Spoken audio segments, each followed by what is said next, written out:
Good morning, good afternoon, good evening, depending where you're located at the moment, and welcome everyone to the 2022 Fraud Predictions webinar.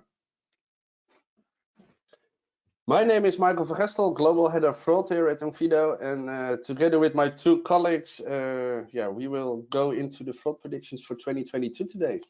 Over to Dimi. Thank you, Michael. My name is Dimitri. I'm a senior fraud risk manager here at Onfido, and I look after fraud patterns and try to get ahead of the fraudsters, if you will. And I'd like to let my colleague Simon introduce himself. Hi, my name's Simon Horswell. I'm the fraud specialist lead at Onfido, a document examiner of over 20 years of experience working in border control and with forensics departments, leading up our fraud investigation team. The state of fraud 2022. Following our previous reports, we gathered some interesting intelligence again, looking at our metrics. And yeah, we will go more into detail about that. But before we do that, I want to say these numbers are purely based on what Onfido is seeing during the process. Fraud has risen 44% since 2019. So we can still see fraud isn't going anywhere, right? It's here and it's here to stay, and it's getting bigger. It's getting bigger over time. We saw an average identity fraud rate of 4.1% in 2019, and so now 44%, a 44% rise. Consumers do more business online. They're getting more comfortable doing business online, and what we see is that the fraudsters are following the consumers. Actually, we always say fraudsters are following the money. So where the money is going, that's where we see the fraudsters. Also, some interesting statistics about when fraudsters are attacking us. Yeah, that has also been an interesting shift over the last 3 years with regards to the time of the week where fraudsters are most active. So in this graph, we can see the days by week for fraud activity, and we can see in different colors a difference in activity between 2019, 2020, and 2021. And we saw that throughout 2019, the period that fraudsters were most active with during was the weekday. So we would see, similar to a typical work environment day, where productivity would peak around Tuesday, Wednesday, and then it would plateau towards the weekend. What happened in 2020 was actually quite surprising. We saw that activity stayed pretty much level throughout the week. And that meant that fraudsters were no longer following typical workday, but they were essentially working weekends as well. Now, in 2021, that pattern has shifted once more. And what we saw was actually the majority of the fraud tended to happen over the weekends. So there could be a few reasons for this change in patterns or in activity. It could be that, for one, there are more part-time fraudsters, if you will, doing fraud as a part-time hobby after their regular working hours, to supplement, get an extra income stream. But what's more likely is that fraudsters have become aware of the security protocols that most companies use, and things like weekend staffing and shift work are something that come to mind here, where is usually during the weekends you have fewer people or fraud analysts responsible for approving transactions, and more transactions are automated. You also have fewer managers that are available for escalations, and that would mean that the staff is under pressure to deliver quality services to their customers, are also letting in some quality fraudsters.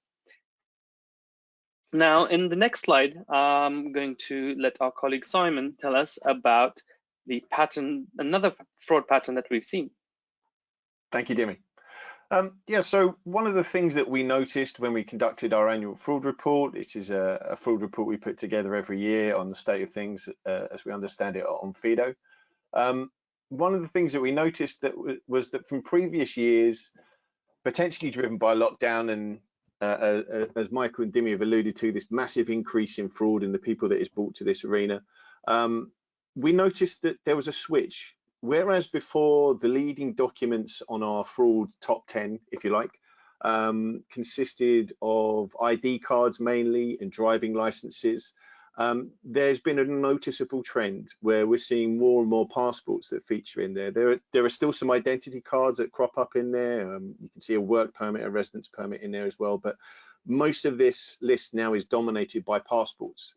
Now, there could be a couple of reasons for this.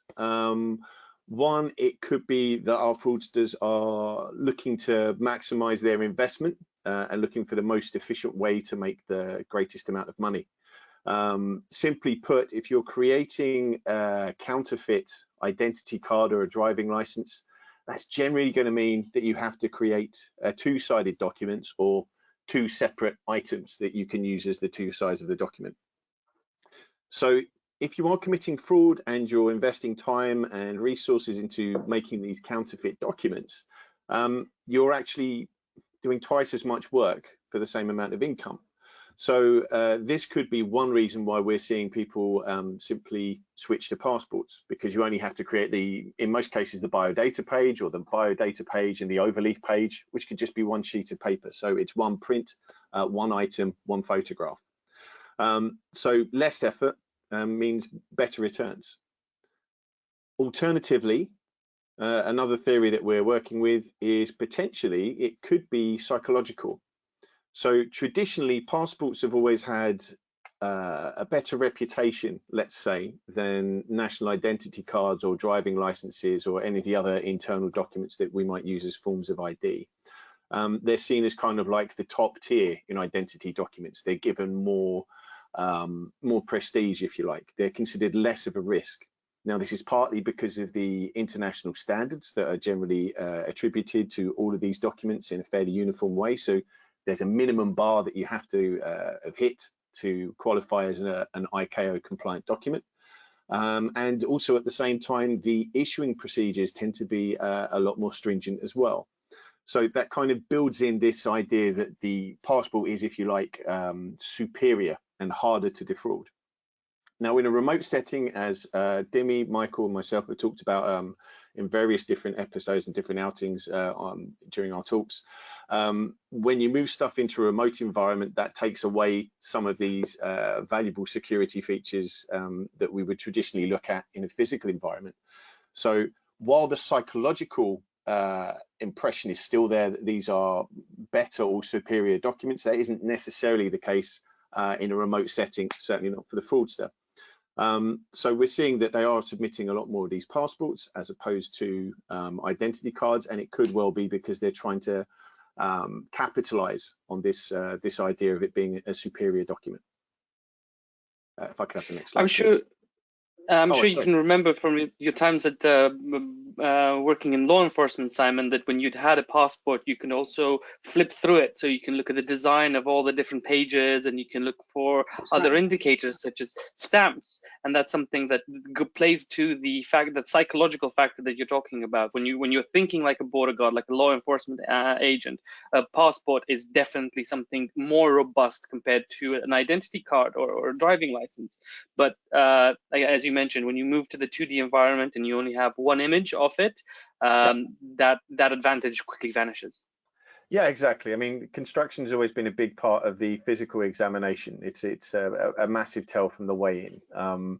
But when you're looking at something in a remote environment, an image that's been captured on a mobile phone or a webcam, under lighting conditions that you can't control, you know, as we've spoken about many times, then it really is much more of a challenge. And I think kind of the idea that it's a superior document is maybe a bit overplayed, and certainly the fraudsters seem to have latched onto that, or at least that's what we've been seeing from the statistics this year.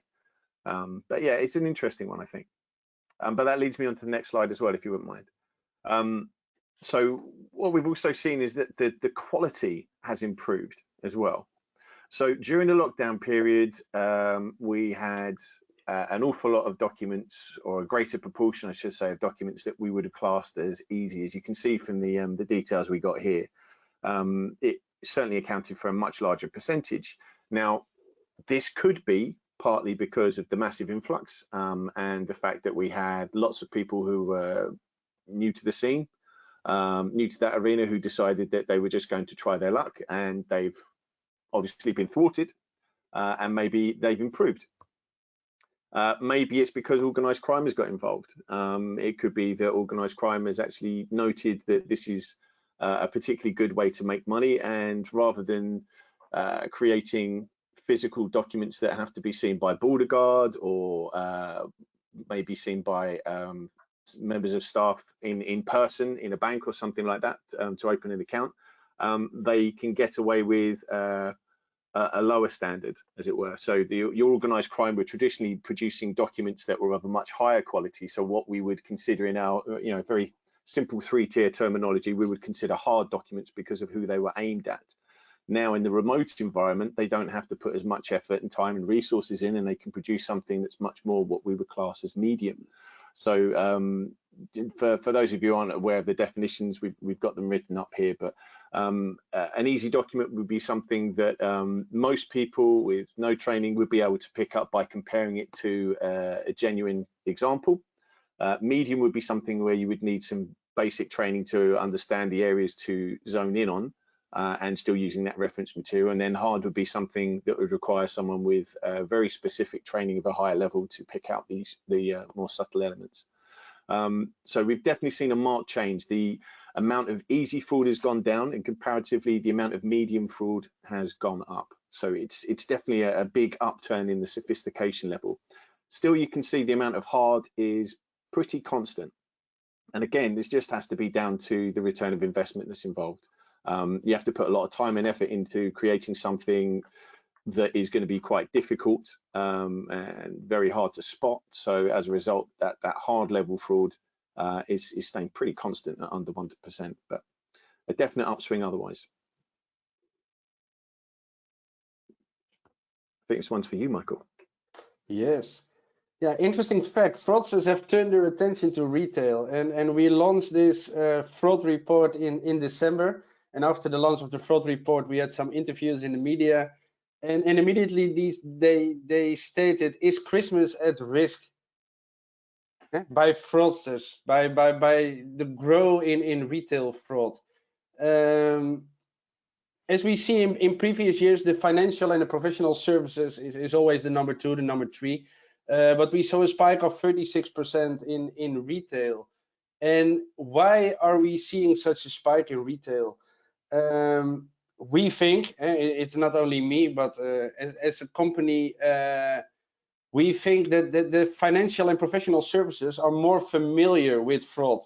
They are under attack by fraudsters, and for that they had a time to adapt, and they have protection in place. And comparatively, retail services typically have lower exposure to fraud attacks. Now more people go online. I mentioned it before. More shopping is done online. Fraudsters are following the consumers, are following the money. So if more business is done online, more fraud is happening online.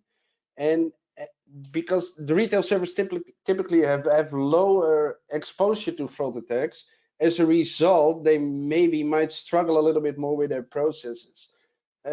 During the pandemic, everybody is working from home. In these retail businesses, employees were working remotely. Call centers were moved from the office to living rooms. Processes had to quickly adapt and change. Again, fraudsters will go where the traffic is, and our online habits have changed.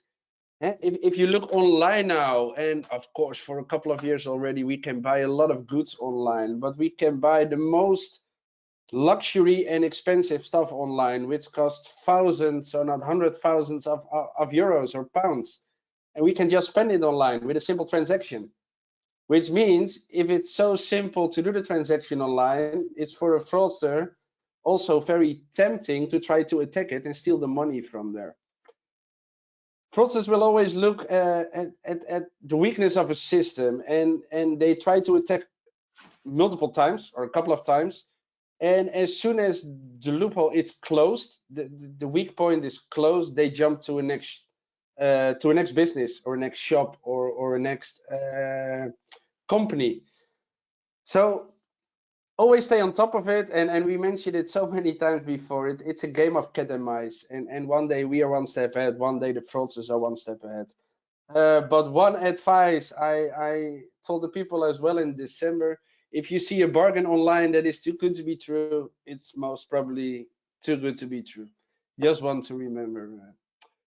So preparing for the year ahead, I was talking with Simon and Demi this morning as well, and we said January won't be January without our fraud predictions webinar. So here we are.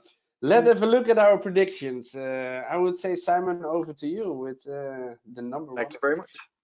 Cool. Well, I'll take us out of the gate if you like. This is our first prediction for this year. I think if you've got an eye to fraud or you've got your ear to the ground, maybe these aren't going to be particularly surprising. But certainly the first one out of the gates is social engineering and coercion scams. There have been a lot of these over the last year. And I think I've mentioned this in other webinars as well. I think all of us now are experiencing this a lot more on a personal level. We are probably, whereas before you probably could have gone through life and, oh no, I've heard about it, but I've never experienced it. I think over the last sort of 18 months, 24 months, more and more of us can actually say, oh no, this didn't happen to a friend of mine or a friend of a friend. This actually happened to me, or this happened to a member of my family. Someone sent me a strange email, or I got a really weird phone call. So there's been a marked increase in this, and I don't think it's going to go away. It's a really simple prediction. It's really safe, but it's a simple fact. The figures are pointing towards this as well. As you can see here, we pointed that 75% of victims claim that the fraudsters already had their personal details, which is no surprise. I think if you actually look at the scale of this, on average, it's something like I don't know, maybe about $130,000 a year is that's going to be the cost of the attacks when it comes from stolen money or just data that's had to be destroyed. The FBI's 2009 Internet Crime Report stated some figure like 1.7 billion is estimated as a loss from business email compromise alone. We're talking quite significant money here, 130,000 on average, to the individual, and then total cost across business of 1.7 billion. These are not small figures. There is a lot of money to be made here. One of the things that makes it attractive to the fraudster is the fact that it requires kind of low tech. You don't need to be very technologically sophisticated. It's kind of an expansion upon the old email scams that we're all, I think, at this stage very familiar with, but still are very prevalent as well. With the 419 scam about give me this money and I'll give you some extra money back. But in simple cases with a lot of these things, the coercion scam is very effective. It uses social engineering skills. It puts people in situations where they kind of feel obliged to agree, or they coerce them by some far more sort of aggressive methods, should we say. Recently, someone not too far away from me, someone in our family was hit by an email. I happened to be with them at the time, which I think was quite lucky for all of us. They got hit by an email by someone saying that they had they'd implanted some software inside their phone about 6 months ago, and they gave them an email address and a password that they had used at that time. They said, I obtained your details. I've been in your phone ever since. I've embedded myself into all of your drivers and all of your apps. I've got all of your details. I've got your contact details. I've got your internet history, all the photos and messages you've ever sent to anyone. I'm going to share everything that you don't want me to with everybody unless you send me money. But I'm a nice fraudster. If you send me this money, then I promise I'll delete everything, and that will be it. Don't bother telling the police. Definitely don't tell your friends and family because I'll be watching. And this email address doesn't exist. I just made it up and put it in your inbox. Now, I mean, that's really quite insidious. If you're someone who has no experience and you are actually feeling isolated, then this can be quite a convincing scam. Luckily, as I say, I happened to be nearby at the time. I immediately sort of pounced on and said, don't listen to this. This is all just coercion. None of this is actually true. We set about dealing with that problem, contacted the police and everything else like that. But really, really quite an insidious and nasty coercive email.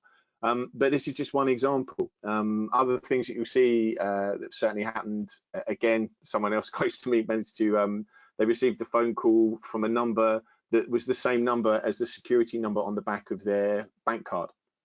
And the person even said, look, you can see the numbers the same as on your card, right? So I'm phoning from security. I'm just going to hand you to an operative who's dealing with a live fraud case on your account. At that point, the person on the other end of the phone said, you're fine. You can phone us back on that number if you want, but I will let you know there's an hour waiting list and I can see them live in your account now shifting money. Really, really getting smart and really starting to play on social coercion there, just really trying to bully you into doing a certain move, i.e. moving money from one account to another in such a way that they're going to take advantage and you won't be able to do anything about it. So they can be quite difficult to detect. As I say, the simple ideas have just been elaborated upon and improved, and they're getting sneakier and sneakier. The fraudsters don't directly attack necessarily the business that's involved in this, but they'll just try and convince maybe members of staff and defraud them that way. They'll try and get access via a link in an email. I think we should all be quite familiar with this one now, with the link in an email that says, hey, I'm from purchasing, can you just approve this order and put your details in, that kind of thing. So it's all getting quite sneaky, but there are always clues there to look out for. The important thing is that we educate the victims as much as we can. That's the only way we're going to stamp this out. But it's just to be vigilant for it. And the behavior is always changing slightly, so we've always got to be wary. But I think this is not something that's going to go away. This is going to be something that's sticking around for quite a while. Thank you, Simon. Moving on from cases where victims defraud themselves to cases where sometimes corporations or companies defraud themselves. If we look at the Verizon breach report, it seems that pretty constantly the main reason that any kind of compromised networks happen are usually a form of coercion of staff, or staff inadvertently clicking on a link that they weren't supposed to, or sometimes it's even software that's security software that's out of date that has vulnerabilities. We've seen a few of them pop up in the news quite recently. But what we're referring to here with network compromise attacks is kind of the obverse side of social engineering. It's let's say network engineering. It's getting access to a device or a network and then implanting various kinds of malicious types of software on those networks. We've seen about in the media and in the wider security industry that there seemed to be an increase in things like malware attacks or ransomware. So malware attacks would be a situation where if your network isn't secure, the fraudster can deploy some different kinds of a different range of attacks to get around the defenses. And more than that, we've seen that on mobile devices that target companies as well as individuals. So an example similar to like somewhere in between what Simon was describing and companies being attacked was a type of fraud that I've read about recently, where if you'd get a call from your bank, supposedly your bank, and they would tell you, hey, I'm just going to need you to install this app so that we can securely transact your data or securely transact your funds from one account to another. I'm going to send you this link via text message or whatever. And they spoof this caller ID or the sender ID, so it also appears as if it's coming from the bank. And then you click on that malicious link, and bam, you've installed yourself some malware that now is going to scrape all of your data. It's going to collect all of your patterns, all of your keyboard strokes, all of the websites that you visit, and so on. Sometimes when that happens, they might also install some other kind of software, which are ransomware. So ransomware is a form of essentially extortion.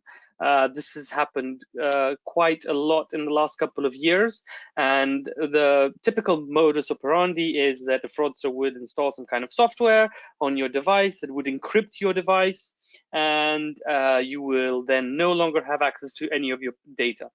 So that might be I don't know, work information, or something. If you're a student, your entire, let's say, dissertation, or if you're an elderly person, it might be pictures of your nephews and your nieces, or any other parts of your extended family. And for a lot of people, this is very triggering, or it's something that touches a nerve. It's something that you're afraid that you can never get back.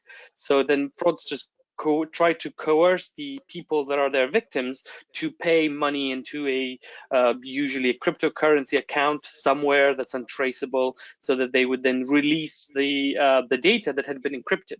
And we've seen reports that within this happening between for people, for individual consumers as well as companies. And while for consumers it can cost anywhere between $500 and $5,000 to have their data decrypted, we've seen that companies that have fallen victim to ransomware have had to pay on average between $500,000 and $2 million to regain access to their systems. And sometimes they've attacked systems that had elements of absolute national security. For example, there was a pipeline that was hacked. There are electricity grids that can be hacked. And if you're an electricity provider and you no longer have access to your grid so that you can give people electricity or heating or whatever, you're going to pay that ransom. You're going to make sure that you get access to your systems as quickly as possible, so as not to make your consumers, to put your consumers to undue risk or harm. And most of the time, all of these can be prevented by a few simple things, like making sure that your networks and your systems are kept up to date, that they're secured, that you have frequent penetration testing to ensure that any of the vulnerabilities that you discover are quickly mitigated, by making sure that, again, that your employees and your consumers are well educated, that they shouldn't be clicking on links that they shouldn't. They should always double check all of the information that they receive and not make themselves unknowing victims, by not following some of the simple hygiene rules that we know about this. And these malware and ransomware attacks, as we were mentioning, they have the purpose of collecting data and scraping data. Well, not just extortion, but they can also scrape the data of the devices and the networks that they infect. And on the next section, I'm going to pass on to talk to Michael to talk about some data breaches.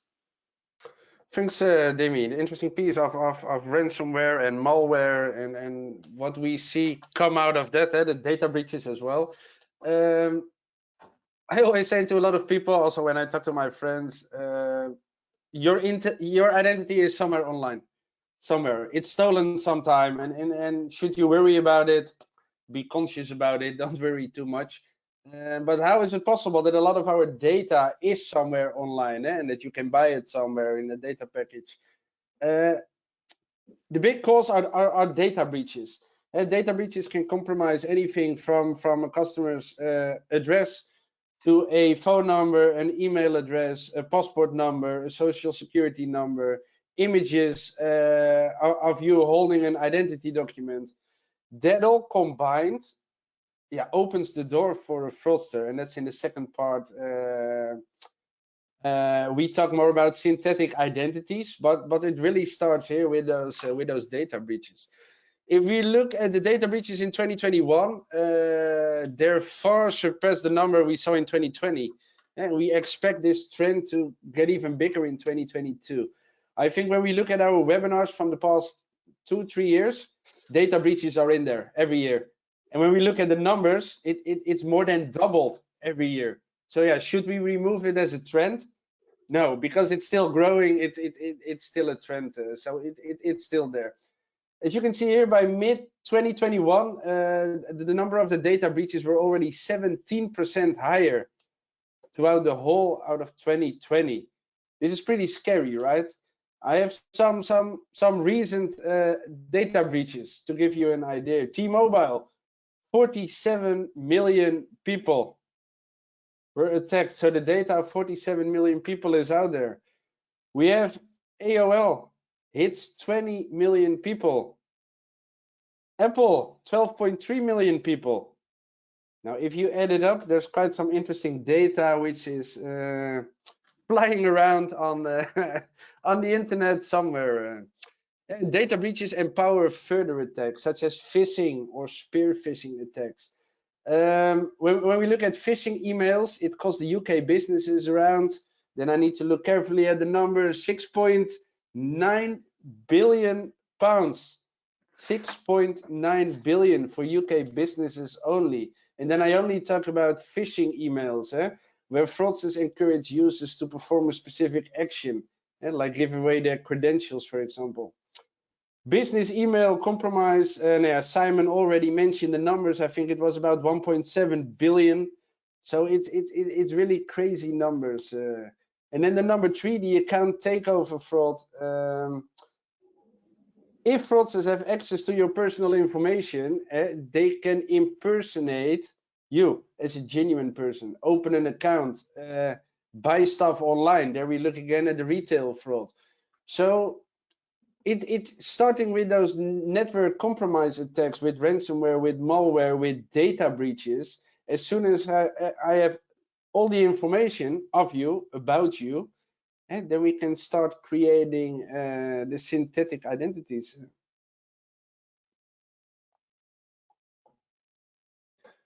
Well, thank you very much. That leads into, I believe this is our 4th prediction, synthetic data attacks. Synthetic data attacks, really quite simple. Rather than making data entirely from scratch, the fraudsters will merge real and fake information together. Okay, they always say that the best lie is a lie that has an element of truth in it, right? So if you use some elements of real data or you base it on real data, then your synthetic data seems a bit more plausible.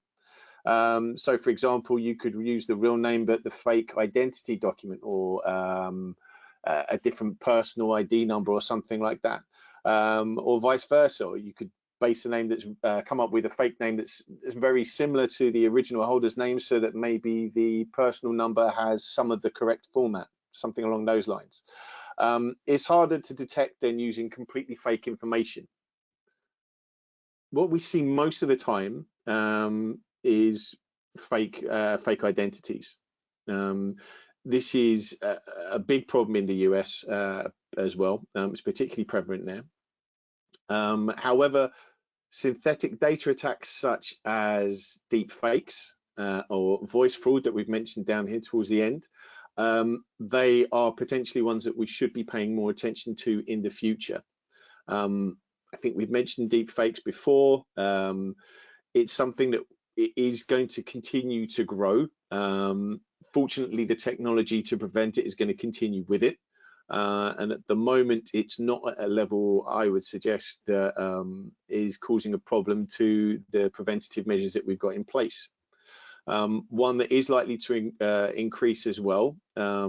So deepfakes is where sort of we'll see someone generating a fake video. You'll have seen apps that do this online already, which is why we know sort of the technology is becoming more and more popular and more widely available. You can have artificially generated faces that are computer generated, for example, of people that don't even exist, that are looking more and more realistic. I think I've played far too many video games though, so those I tend to spot those. But the next item that we mentioned here is synthetic voice fraud. This is an area that maybe has gone a little bit underreported.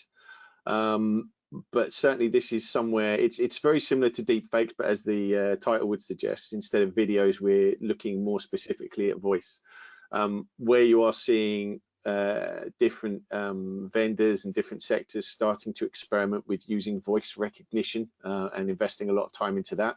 It so follows that the fraudster will start to use synthetic voice fraud. If you're trying to change the lock, then they're going to try and change the way they pick that lock. So it's a form of fraud that I think we can see increasing over the years. That doesn't necessarily mean that we are unprotected from it, and it doesn't necessarily mean that it's going to be successful, but it does mean that we will see the numbers go up. And that brings me on to the next slide. So the good news is really that for now, the types of biometric attack that we see are probably less sophisticated than the last ones that I've just described. I mean, those will increase, over the course of the next year, but for the moment, we're seeing less sophisticated fraud, which is generally easier to catch. Fraudsters are in themselves sophisticated, as we've talked about so far with our other predictions. Some of their attacking methods are straightforward, but that doesn't make them unsophisticated. A simple idea, incredibly subtly executed, is quite a sophisticated problem. But the thing is, with the biometrics attack, I think the reason that we've seen less sophisticated attacks at the moment is probably because, as we've mentioned earlier, fraud is a numbers game. It's about volume over quality. It's a scattergun approach. You try and get as much through the gate before they close the gate, as it were. And for that reason, things like deep fakes, like synthetic voice synthesizing, they're probably a much greater investment than the return you're likely to see from it. So at the moment, this is not something that we're seeing as particularly prevalent. As we've seen over the last couple of years, it's more about the volume. It's more about getting through as much as possible. We've seen this uptrend, as we mentioned earlier, with documents. We haven't yet seen as big a swing when it comes to the biometric side of it. Deep fakes are still not particularly common. As I say, I think the investment, the time you have to put it in, the amount of money that it takes to perfect it, it's still not actually proving a good return of investment. Let's put it that way. But it does highlight the importance of having a robust identity verification process in place. Biometrics are still a really, really good deterrent, as you can see from the slide here. It's really quite important that you've got that good security in place. I think that leads us on to Dimi. Is it not with our final one, or is it Michael? Yeah, this is the final prediction that we have for the next for the coming year, and as Simon was so aptly mentioning, that fraudsters are very conscious of their return on investment. Well, investments are going to be one of the areas that are going to be targeted, and it's no surprise that everyone wants to make a little more, to provide more for themselves and their family, and in the same way that fraudsters abuse people's emotions when it comes to maybe pictures of their family or something that they care deeply about, such as their privacy, they also care about, they're also going to ride the wave of people wanting to get slightly richer. And over the last, let's say 2 or 3 years, we've seen that there's been a crazy roller coaster in this thing that we're referring to as cryptocurrency.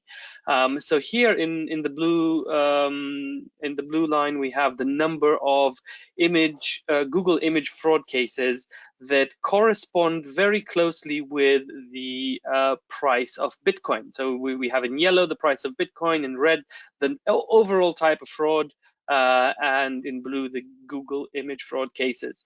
So what this leads us to believe is there's a kind of seasonal attacks. Whenever the price of cryptocurrency goes up over a specific amount, over a specific threshold, or just skyrockets all of a sudden, that invites fraudsters in. They're like, okay, there's a hype train. People are now getting that fear of missing out. They're going to buy cryptocurrency now, and that's when they target their attacks. And sometimes the easiest attacks they can go with are the simply Google a picture of someone from somewhere, like try and go into a search engine, find a picture of a passport, find a picture of a person. Too many times we know people that were really proud that they passed a driving license exam, so they posted a picture of their driving license. They were really proud of getting a new ID, so they posted a picture of their new ID on social media, and that's things that just invites fraud. So let's make sure that we as customers don't defraud ourselves by putting too much information out there.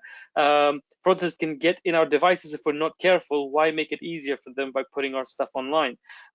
So this is something that is a trend that will keep going as investment opportunities arise and people flock to a certain investment mechanism. Fraudsters will follow, because as Michael was saying earlier, you follow the money, you find the fraud. And speaking of cryptocurrencies, we can have a look at the amount of fraud that we have inside of our crypto customers, or versus outside. And we can see that there's a huge difference. There's nearly 40% increase of fraud when you look at crypto customers only and within the crypto space. So we have a nearly 8% fraud rate in that sector versus all the other sectors combined, which have a just under 5, I think, percent fraud for the rest. So what that means, this kind of reinforces what we think is going on. There's been a massive roller coaster with the prices of various cryptocurrencies going up and down. This generates a fear of missing out in certain people. Everyone's maybe heard about, oh, he made $1 million on this coin or this other coin. Everyone wants to buy Lamborghinis.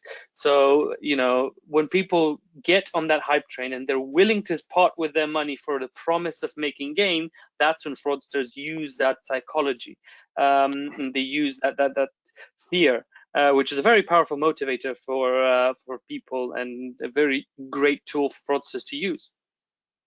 So we'll continue to see fraudsters target crypto exchanges, investment platforms, and maybe other trading platforms into 2022. One way that we might see this is through what we refer to as a crypto investment scam. So there are people like high net worth individuals who have some money set aside, and they'll be targeted by fraudsters that maybe got their data in a data breach. They will know how much money they have, and they'll approach the high net worth individual and say, hey, I have an opportunity for you to invest into the next Bitcoin or the next whatever you want. If you buy this coin now for this amount of money, it will be worth X amount in the future. And usually what happens is that the scammer will create a fake account. It will create an account in the name of the person, but hold the actual password and token keys, so that once the person actually says, okay, I'm in, I want to buy the next big thing, they deposit money to the wallet, it's immediately cleaned out by the fraudster, and they never see it again. And because it's all very secure and very and encrypted, it's unlikely that they'll ever be able to retrieve that money.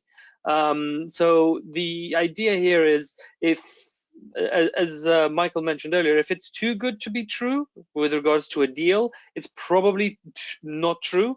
The same thing applies for investment. If someone approaches you and says, hey, I've got the next big thing, you should help me out. Sorry, not help me out. You should let me help you because I'm a broker and I already made so much money. Here's this wallet or this cryptocurrency account. Buy some cryptocurrency there, and I'll make sure it works for you, and you'll get a huge return on your investment. That's probably not going to happen. Be very, very careful with that kind of activity. And the other type of crypto scam that includes is somewhere in between social engineering, which is the first one, and network compromise, which is the second prediction that we had, and that's cryptojacking in the space of investment. And what that means is essentially, if you click on the wrong link or you go on the wrong website, there are software types that can be downloaded into your device, and your device might be used for its processing power to mine a cryptocurrency or another. So some people might notice this by observing that their devices overheat sometimes. Like usually, well, not usually, but sometimes when your device overheats, it might be that it's running a process in the background where it's farming cryptocurrency for someone else, and you're not even aware of it. And that over time leads to the wear and the tear of the device, and you're going to have to replace it because its processor is essentially constantly on, running complex calculations to mine cryptocurrency. And that can happen on anything, so like phones, tablets, PCs, laptops, anything is virtually susceptible to that if you're on the wrong, if you go to the wrong side of the internet. So this obviously causes damage to consumers because it number one, it increases the electricity demand of that device, which the consumer has to pay for, and also it increases the wear of that device. So that means the user is going to have to replace it sooner. But also it reduces the experience, the quality of the experience, because if your computer is constantly doing calculations in the background then it's not going to run that movie that you're trying to watch in exactly HD, or it's not going, your game isn't going to run as well, or even something as simple as browsing online is going to feel cumbersome. So that's something that is, I think, is also going to continue to grow, especially as the return opportunity on something like as unregulated and as volatile as crypto is on the rise. But to everything that we are discussing about, between the predictions that we had, there are ways to prevent them. That's what I wanted to say, Demi. I can hear everybody thinking, can't we protect ourselves against all these fraud attacks? Again, we don't want to scare you here. It's just making everybody aware of what you're doing online, mails that you're opening, data, what you're sharing or not sharing, making a copy or a scan of your identity document. To whom are you sending it? So looking at some of the prevention, what we always say is layer up identity verification and signals. The more layers you have, the more secure it is. But this is an interesting trade-off, and we are in quite a lot of discussions where we say it's user experience versus security, right? The more, if you can go to the next slide, Demi, if you can see here, verify your customer's ID. So verify an identity document. It's one check only. Then we can add biometrics as well. So know your customer is real, but confirm that your customer is who they say they are. Is the identity document original? Is the person really that the legal holder of the document? And do they belong together? That's what we want to know. And as mentioned, it's user experience versus security, and it's a trade-off. And some companies want to check in 2 seconds, and some companies don't mind if it takes a little bit longer. I always say, but that's purely my experience, and then maybe Simon or Demi has another experience with that.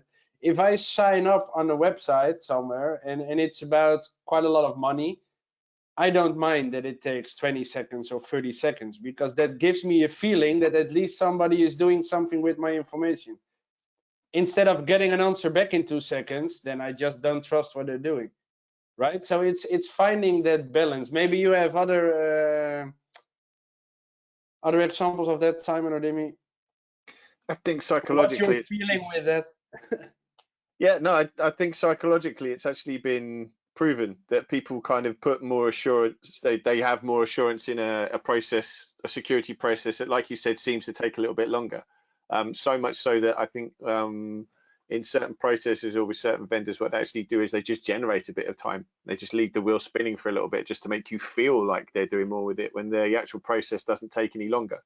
I think the friction is actually what comes in with the friction is the number of steps that the end user has to do, right? The process might take a bit of time, but if it only takes a couple of clicks for you to go through an onboarding process, but then they say, we'll get back to you in 24 hours, that seems fine. I think the problem comes in where you're asking your applicant to onboard by doing 25 clicks, or now take a photo of this and take a photo of that, and then take the back of the photo, and then take a photo of your left ear, and take a photo of your shoe, and everything else. I think once you start increasing that, then understandably you do get people that bail out. We've seen this, other people can attest to this as well. So you're right, you have to find a balance. There has to be necessary friction, but only necessary friction, doing what is required with the required amount of actions involved. Yeah, no, I fully agree. As an example, I signed up at a Dutch gambling site a couple of weeks ago. We're in the pandemic in the Netherlands, so we can't do anything besides online gambling. But there were some interesting matches, right? And those matches were at the same evening that I registered for my account. And as you mentioned, Simon, then I needed to wait 24 or 48 hours before the check was done. And that's a wrong trade-off, because then the matches were already played and there was nothing else for me to gamble anymore. But and it's always an interesting discussion. But we had Forrester did a study, and that found that businesses who are using the Onfido solution, they see an average of 27% increase on the detection of fraudulent accounts. So that says something, right? If you have that check in place, it doesn't take too short, it doesn't take too long. Again, it's balancing out and adding different layers on top of the check. If you can go to the next slide, we already mentioned it before. Biometrics are a big fraud deterrent, right? We can check the identity document, but it doesn't tell me that the person who is presenting the document is the legal holder, and it's an actual person, and it's not a 2D or a 3D mask, or they're trying to fool the whole system. Overall, we see far fewer attempts on biometric fraud attacks compared to document only. Of course, we see the combination, but purely looking at two separate checks. The average document fraud rate for 2021 was 5.9%, 5.9, that's document, compared to 1.53 for selfies and a 0.17 for videos. Again, what check do you want to have in place? Is it a static selfie? Now, we saw it already in the data breach part and also the synthetic identities. You can find those images online. And Dimi mentioned it as well. Oh, I have a new driver license. Look at me at Twitter. So I have your selfie, I have your identity document. Now I need some additional information and I can try to open an account. Video, it's much more difficult. And of course, Simon talked about the deepfakes. We see them, but they're not that good yet because the investment is at this point in time too high compared with what you get back for it. But biometric verification provides more protection against fraud than document verification alone. So again, it's layer up. Depends what your risk is as a company, but the minimum you should do is document plus selfie. And then we advise the document plus video. Just as a combination. And again, that's always the thing. There are 3 fraud guys here in this session. We're not working for growth. We don't sell anything. We just tell you what it is, right? And this is the best layer of security. So if I can jump in on that and do some quick maths here. Fraud rate for document only, almost 6%. Fraud rate for document plus selfie, around 1.5%. That means a 4x reduction. And then if you change a document selfie to a document video, you get a 0.17%. That's a 40x reduction. So what that means is if you go just on the document only, you're inviting 40 times more fraud than you do if you add a video biometric check onto your package. And I'm not sure what your fraud losses are, but I'm pretty sure that 40 times less sounds a lot better. Thanks for the quick calculation, Dimi. Well, cool. I think I'll pick up the reins here then, if I may. So the next thing that I think we can talk about in terms of prevention is deduplication.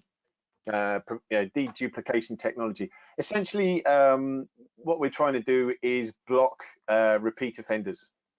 As we've mentioned before, biometric fraud tends to be kind of like on the lower scale. It's all really coming from the document. And as people will hear me say often, I'm not really concerned with how we're catching the fraud, as long as we're catching the fraud, whichever one of our many toll gates works. Okay, that's the whole point of having this layered approach, is you want as many opportunities to spot and stop that fraud. It's not about which one of them was most successful, although we can examine that and improve upon each of them. It's about the fact that the fraud didn't get through and didn't cost you money. That's the bottom line, really. And what we could talk about is the fact that with many fraudsters, as we said, biometric fraud tends to be on the lower side. The return of investment isn't necessarily there, or it isn't as successful. The amount that we see is kind of quite easy to pick up. So what the fraudsters tend to do, when we talk about them attacking at scale or in high volume, they're not really going to have time to create hundreds of masks to submit with every single one of their documents. It's much easier to just have the same photo, use the same selfie or use the same face for the video. They're all, we're all born with a face, so that's the simplest thing that you've got available, right? So when we're talking about attacks at scale, we see a lot of attribute reuse, and particularly the attribute that's reused is the face. We've got a product with Onfido's Known Faces, which is working exactly on that. It's using the same facial similarity software that we're talking about between document and selfie, or document and video, to pick out if people have been making multiple attacks using the same face. Similarly, I think you should be creating in your own logic, you should be creating something that is looking for repeat attributes as well. We see many cases where a particular fraudster will maybe use the same document with the same face, and they will just keep spamming that attack because they're sure that if they keep doing it long enough, if they do like 2,000 attacks, maybe 50 of them will get through. They only need it to get through a couple of times, and then they've made the money back. It doesn't cost any more money to just spam it, particularly if you're, as you've seen from our earlier slides, if you're just doing it for a weekend hobby. It's a really simple, straightforward, but very logical prevention method. Just stop the duplicate attack, stop the repeat offender, stop the repeat information, any of the repeated attributes, whether it's face, whether it's data, whether it's document number, or whether it's the same name, or you should be keeping an eye out for that and finding as many ways to pull those examples out, even if it's just for further examination. But by and large, our experience is if you pull those ones out, then you're stopping an awful lot of fraud. I think this takes us on nicely to Dimi's next topic as well.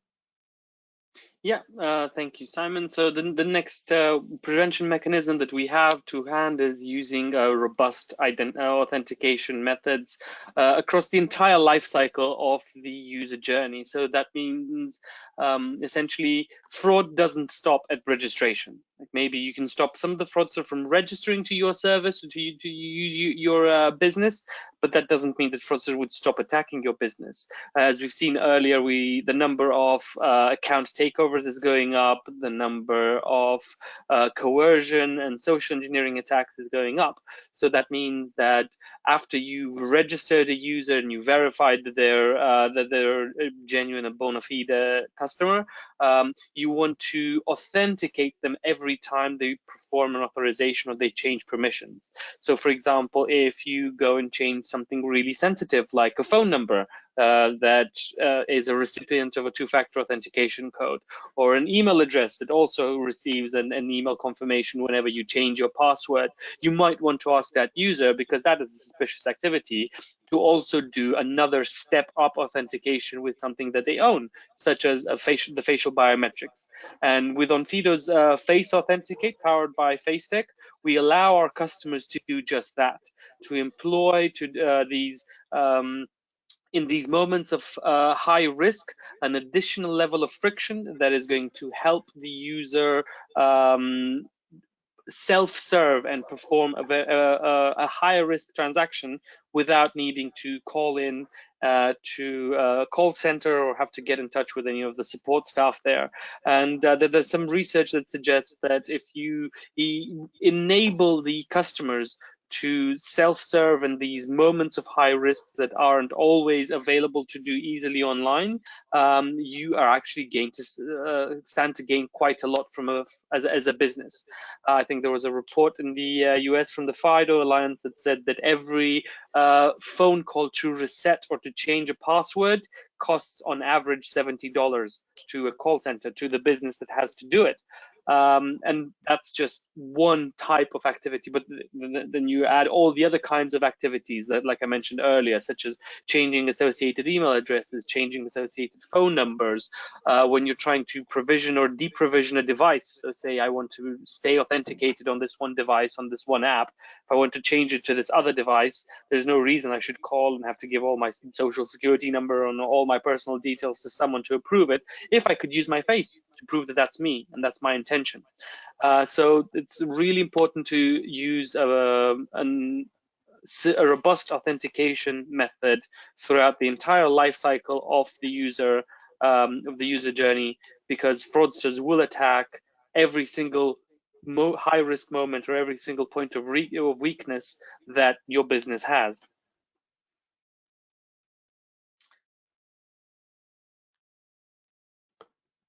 Yes, so just the final slide for the solutions.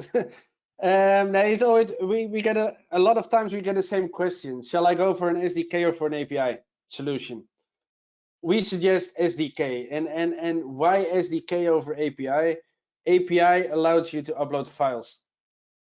If you have a computer, if you have Photoshop at home, you can make a photo of your identity document or download one from online, open it in Photoshop, change the details, upload a file, try to rent a car or try to open an account. It's for fraudsters is one of the easiest ways to commit fraud.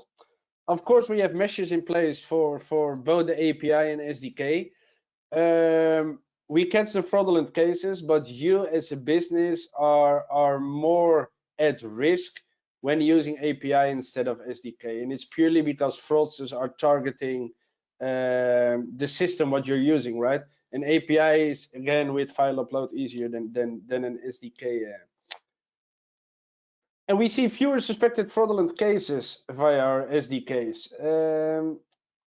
It's because we control the capture. That's one thing. It greatly reduces the chance of digitally tampered images. It's not a file upload, but it's an original capture. If you make a photo of a screen or you make a screenshot on your phone, we also have the measures in place to detect it. So most probably when we control the capture, when you use the SDK, we know almost certain that it's an original capture of the identity document. It doesn't say anything about the if the identity document itself is original, but at least the capture is original. And again, we control it, which means we optimize quality of the document, and which overcomes if you struggle with a copy of your document and the quality is not good enough, you send it to us and then you get a rejected document because we couldn't read the information. Again, if we control the capture and we look at the quality of a document, we can control that. So the number of rejected documents is lower, basically. And yeah, some of the benefits for the SDK, easy and flexible of integration. And yeah, what I said, the image quality validation. But for me, the most important part is the fraud deterrence. It's by using that as a company, you close one of the gaps that fraudsters like to jump into, and that's that piece of file upload. Do you have anything to add, guys? I think also when we're using the SDK, there are other signals that we can leverage, and it's a lot easier to do that via SDK than it is via API. So some of the other signals that we've talked about before, so device signature, IP address, these kind of things.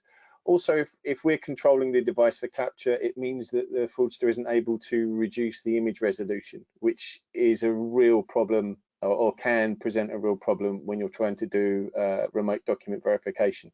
A lower resolution image means that we're struggling to actually make out some of the finer details on the document that are so vital to that remote examination. And then, as you say, either we end up rejecting the document or we come back with maybe an inconclusive or a fail. The SDK would sort of like help us to thwart that particular problem. Yeah, I'd follow on with what Simon was saying by putting together two of his talking points. The one that he was mentioning earlier about leveraging deduplication technology, and the one now in the SDK topic about being able to gather information about the device. So one method that fraudsters tend to use is to create many different types of fake documents and use large numbers to try and open at least a few fraudulent accounts. If you have an SDK, you're much more likely to be able to see the same device returning. And if it's a device that you have we've previously been able to associate with fraudulent applications, that's extra information that we could use, and we can deduplicate that device and see, hey, we've seen this device 2,000 times come in with fake information coming off it, and now we're seeing it again, even if the document appears to be genuine because the image resolution might be there might be glare, or the back of the driving license is missing or whatever. we can still say attribute a high risk factor or high risk threshold to it and say, hey, you should probably check this out. And having this SDK gives you just more information. It gives you better control over the quality of the image, which gives you better pass rates as a business, and you can ensure that your customers are onboarded quicker without necessarily needing to go to a manual review, and it just makes the entire usability, the entire session a lot more pleasant, because it's also optimized with the end customers that we work with to ensure that it works with their flow, that it matches their brand colors, and that it gives the user prompts to restart or reattempt another capture in the event that they can't get it right in the beginning, which makes it a lot more convenient than being told 24 hours after you've submitted a document that the document is too blurry. If you go for the API option and don't get to access the service that you actually wanted to in the beginning.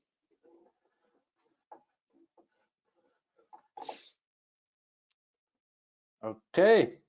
That brings us by the final slide, the thank you slide. I want to thank you, Simon and Dimi, for your input in the webinar. For all the participants, for all the attendees, I hope it was useful for you.